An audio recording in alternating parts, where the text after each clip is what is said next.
Hello everyone, welcome to Indian current affairs podcast channel. ఈరోజు మనం AP హిస్టరీకి సంబంధించి కొన్ని ఇంపార్టెంట్ ఎంసీక్యూస్ని చూద్దాం. Let's start the first question.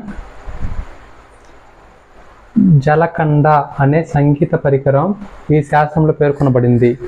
ఒకటి వరంగల్ కోటలోని శాసనం, ధర్మసాగర్ శాసనం, పోరుమామిళ్ళ శాసనం, హంపి శాసనం. సో జలకండ అనే సంగీత పరికరం ఏ శాసనం పేర్కొనబడిందంటే ఆన్సర్ ధర్మసాగర్ శాసనం అనమాట. So second option is the right answer. Explanation చూస్తామంటే, కాకతీయ కాలంలో ధర్మసాగర్ శాసనం జలకరండ అనే సంగీత వాద్య విశేష పరికరాన్ని ప్రస్తావించినది. చివరి ఇక్ష్వాకు పాలకుడు ఎవరు? రుద్రపురుషదత్తుడు, శ్రీ శాంతములుడు, వీరపురుషదత్తుడు, యెహోబల శాంతములుడు. దీనికి ఆన్సర్ ఏంటంటే రుద్రపురుషదత్తుడు అనమాట.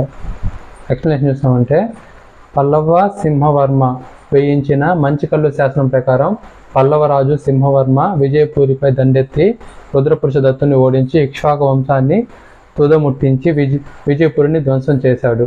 ఇక్ష్వాకుల తర్వాత విజయపూరిని పాలించినది పల్లవులు అని తెలియజేసే శాసనం శివస్కందవర్మ వేయించిన మైదవోలు శాసనం అనమాట. సో దీనికి ఆన్సర్ ఏంటంటే చివరి చక్రవర్తి ఎవరంటే రుద్రపురుషదత్తుడు అనమాట. ఇక్ష్వాకు వంశంలో చివరి రాజు.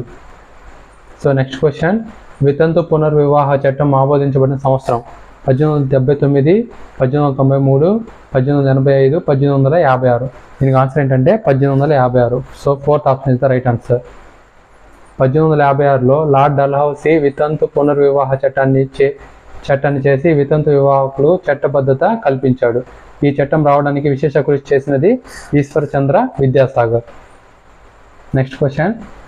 పెదగంజం, చినగంజం ప్రాంతాలు ఏ ఉత్పత్తికి ప్రసిద్ధి పొందాయి? ఉప్పు, చక్కెర, నీలిమందు, చేనేత వస్త్రాలు. దీనికి ఆన్సర్ ఏంటంటే ఉప్పు అనమాట. ప్రస్తుత ప్రకాశం జిల్లాలోని పెదగంజం, చినగంజం ప్రాంతాలు ఉప్పు కోటారులకు ప్రసిద్ధి. Next question.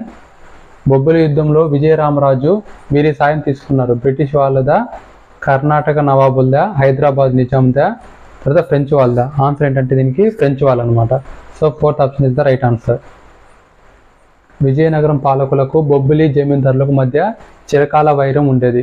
విజయరామరాజు ఫ్రెంచ్ సేనాని బుస్సీ మరియు గజపతి రాజు పెద్దాపురం జమీందారుల సహాయంతో బొబ్బిలిని ముట్టడించారు.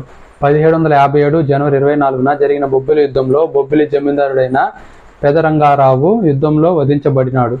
దీనికి ప్రతీకారంగా పెదరంగారావు యొక్క బావమరిది తాండ్ర పాపారాయుడు విజయరామరాజును హతమార్చాడు. బొబ్బిలి పరాజయం తప్పదని గ్రహించిన బొబ్బిలి కోటలోని స్త్రీలు ఆత్మహత్య చేసుకున్నారు. బొబ్బిలి యుద్ధం అనే నాటకాన్ని రచించినది ఎవరంటే ఆస్పద కృష్ణమూర్తి అనమాట. తన కుమారుడు పిన్న వయస్కుడు కావడం వల్ల రాజ సంరక్షకురాలిగా పాలించిన శాతవాహన రాణి ఎవరు? లీలావతి, దేవి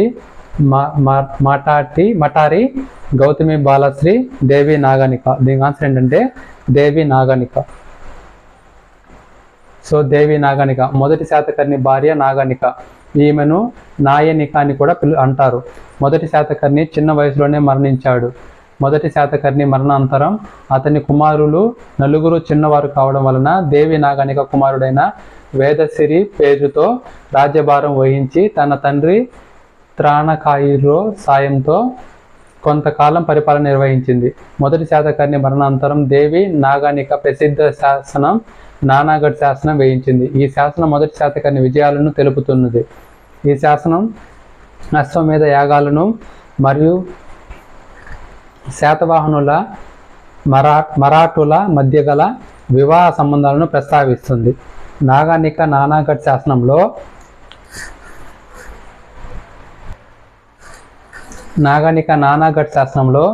తనను తాను గృహ తాపసి, చరిత్ర బ్రహ్మచార్య, యుజ్ఞహుత, దూపన సుగంధాయ, దిగవత సుందాయ అని వర్ణించుకున్నది. ఈ క్రింది వారిలో అభినవ దండి అని బిరుదును ధరించినది ఎవరు? తిక్కన్న, కేతన, మారన, పోతన. సో దీనికి ఆన్సర్ ఏంటంటే కేతన అనమాట. ఎక్స్ప్లెనేషన్ చూసామంటే కేతన బిరుదు వచ్చి అభినవ దండి. ఎవరిచ్చారు? తిక్కన్న ఇచ్చారు దీన్ని.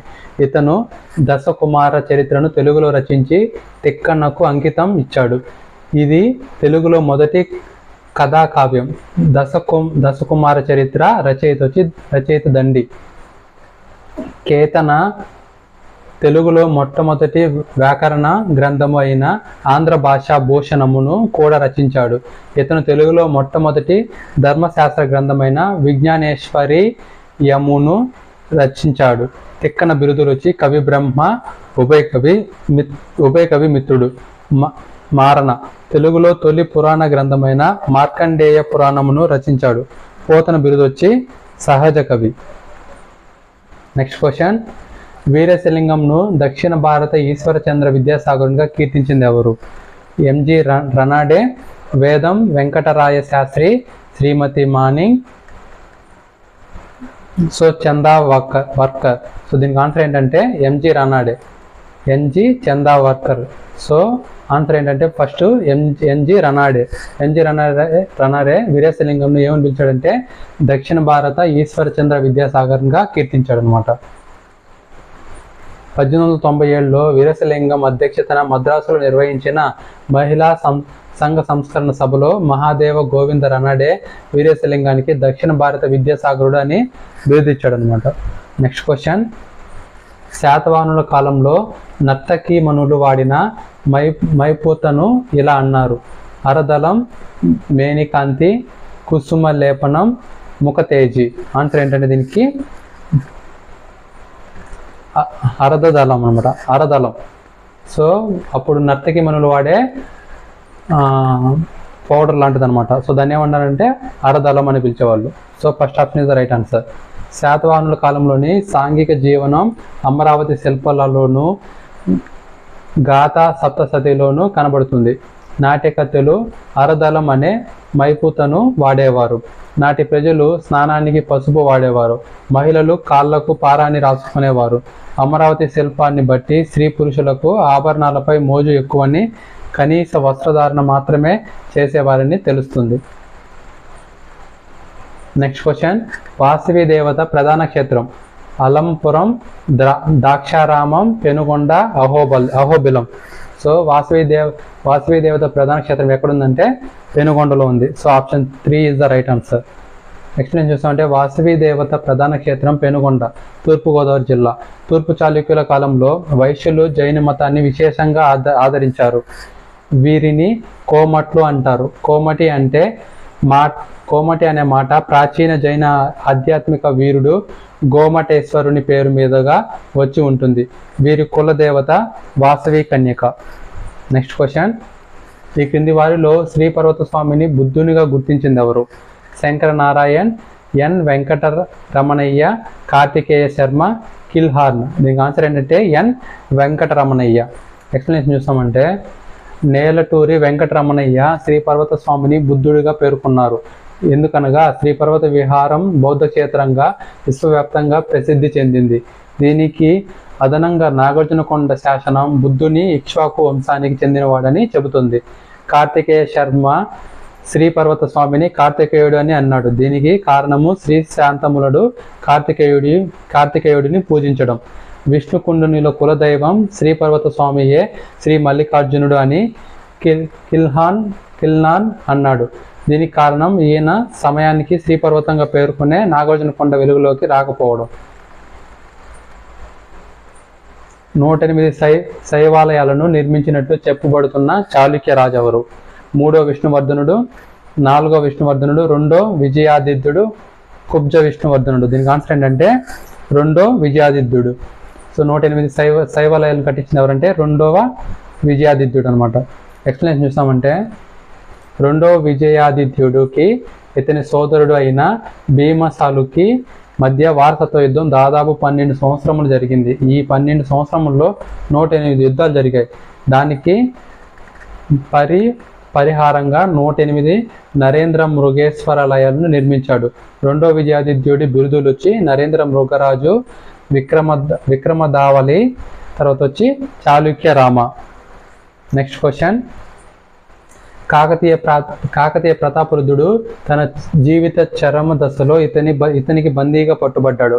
అల్లావుద్దీన్ ఖిల్జీ, మాలిక్ కాఫర్, ఉలుగ్ ఖాన్, మాలిక్ చజ్జు. దీనికి ఆన్సర్ ఏంటంటే ఉలుగ్ ఖాన్ అనమాట. Option 3 is the right answer. So దక్షిణ పదంపై ముస్లింలు 1294 నుండి దాడులు ప్రారంభించారు. కాకతీయులపై 1303 నుండి ముస్లింల దాడులు ప్రారంభమయ్యాయి. 1303 నుండి 1323 వరకు మొత్తం 5 సార్లు దండయాత్రలు చేశారు. అయితే 1323లో జరిగిన 5వ చివరి దండయాత్రలో ఉలుగ్ ఖాన్ సేనానులు అయిన కరీరా ఖాన్, ఖ్వాజా హాజీలు 2వ ప్రతాపరుద్రుడిని ఓడించి ఢిల్లీకి బందీగా తీసుకెళ్తున్నప్పుడు సోమోద్భవ నర్మదా నదిలో దూకి ఆత్మహత్య చేసుకున్నాడు. ప్రతాపరుద్రుని మరణంతో కాకతీయ రాజ్యం ఢిల్లీ సుల్తానుల రాజ్యంలో 23వ రాష్ట్రంగా చేరినది. సో ఇక్కడ మనం చూసామంటే మొదటి దండయాత్ర, 2వ దండయాత్ర, 3వ దండయాత్ర ఎవరెవరు సేనాధిపతులు అని చెప్పి మనకి ఎక్కడ ఉందన్నమాట. అల్లావుద్దీన్ ఖిల్జీ సేనలు, తర్వాత వచ్చి మనకి 5వ దాంట్లో వచ్చి ఉలుగ్ ఖాన్ సేనలు అనమాట. ఎవరి విన్నపం మేరకు స్వామి సీతారాం ఆమరణ నిరాహార దీక్షను విరమించారు? సో వినోబా భావే, వల్లభాయ్ పటేల్, గాంధీజీ, రామానంద తీర్థ. సో దీనికి ఆన్సర్ ఏంటంటే వినోబా భావే. ఎక్స్ప్లెనేషన్ చూసామంటే ప్రముఖ గాంధేయవాది అయిన స్వామి సీతారాం అసలు పేరు గొల్లపూడి సీతారామ శాస్త్రి. గాంధీజీతో పాటు స్వతంత్ర పోరాటంలో పాల్గొని అనేక సార్లు జైలు శిక్ష అనుభవించాడు. ఆంధ్ర రాష్ట్రం ఏర్పాటు ప్రక్రియ నిలిచిపోవడంతో కేంద్రం రాష్ట్ర ఏర్పాటుకి చర్యలు తీసుకోవాలని డిమాండ్ చేస్తూ 1951 ఆగస్టు 15న స్వామి సీతారాం గుంటూరులో నిరాహార దీక్ష చేపట్టారు. జవహర్లాల్ నెహ్రూ సూచన మేరకు ఆచార్య వినోబా భావే స్వామి సీతారాంను కలుసుకొని నిరాహార దీక్షను విరమించవలసిందిగా కోరారు. దీంతో 35 రోజుల నిరాహార దీక్ష అనంతరం స్వామి సీతారాం 1951 సెప్టెంబర్ 20న నిరాహార దీక్ష విరమించారు. స్వామి సీతారాం నిరాహార దీక్ష 1951 ఆగస్టు 15 నుండి సెప్టెంబర్ 20 వరకు 35 రోజుల పాటు సాగింది. సో నెక్స్ట్ క్వశ్చన్, సాధారణంగా శ్రేణులు నిర్వహించే బ్యాంకుల్లో డిపాజిట్ చేసిన సొమ్ముపై శాతవాహనుల కాలంలో వడ్డీ రేటు ఎలా ఉండేది? 12%, 6%, 10%, తర్వాత వచ్చి 18%. ఆన్సర్ ఏంటంటే 12% అనమాట.